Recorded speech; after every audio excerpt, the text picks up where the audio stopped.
te ātāmira whakangahau o te wānei ki te whare tūruhi o te pā o Mitai i Rotorua. Ōrere katoa hau. Me te ruku tonu atu ki te whakaaro, pēhea e tūtonu ai te kaupapa nei. Ko te waimaritanga nui ko te korenga o te ngahere nei i wera. Ko e tēnei Mitai ngātai te kaiwhakahaere o Mitai Māori Village. Hei tāna kei te haere tonu ngā mahi tāpoi ki te pā, ahakoa ngā whakawhiu o te ahi. Koe nei te wā, kia whakahauhia. A kene pēr ko ngā tūpuna wera e ki ana e, whakakore ea tēnā shack. Whakatūria te mea hou.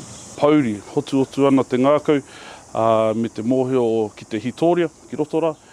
Nui ke ngā tau i tū ai tēnei o ngā ātāmira, nui ke ngā kaihaka, ko tae mai ki roto nei. Ko ati kena haere te kaiwhakahaere o ngā konohete ki Mitai Māori Village. E ai ki aia i pāpouri tōna ngākau i te wā i tanumia te whare tapere tawhito. I tēnei wā, pukumahi ana, e toru ngā konohete ia te rao te wiki, no reira koke whakamua ana te waka, tērā te mea pai runga i te mōhio katahi anō ka tanumia tō mātou whare tawhito, no reira he maringa nui.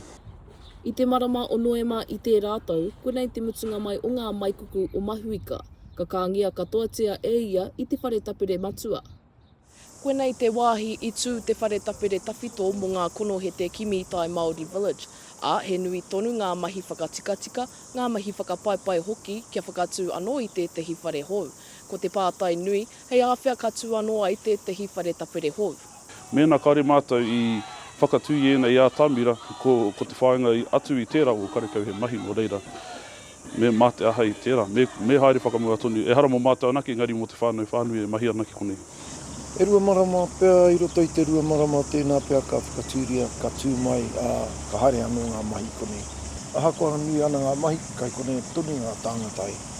Hai whakatū i ngā, hai whakatinana i ngā moemoea. Te āhua nei kua Pūkōrero tia te ahi, ko te kōkiri tonu i ngā mahi whakangahau tūruhi te mahi, me te hanga anō i ngā wāhi, hei manaaki i a rātou. Macie Kuki, Aukaha.